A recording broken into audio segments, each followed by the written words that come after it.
خدا کو کسی نے دیکھا نہیں ہے، لیکن ساری دنیا خدا کو مانتی ہے۔ علامہ اقبال نے کس طرح اپنے اشعار میں بیاں کیا،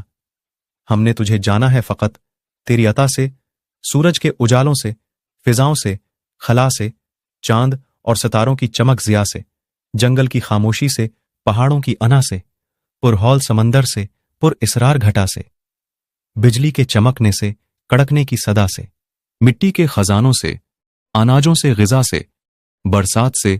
طوفان سے، پانی سے، ہوا سے، ہم نے تجھے جانا ہے فقط تیری عطا سے،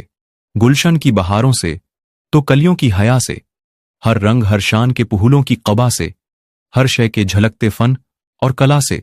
خوشیوں سے، تبسم سے، مریضوں کی شفا سے، بچوں کی شرارت سے، ماؤں کی دعا سے،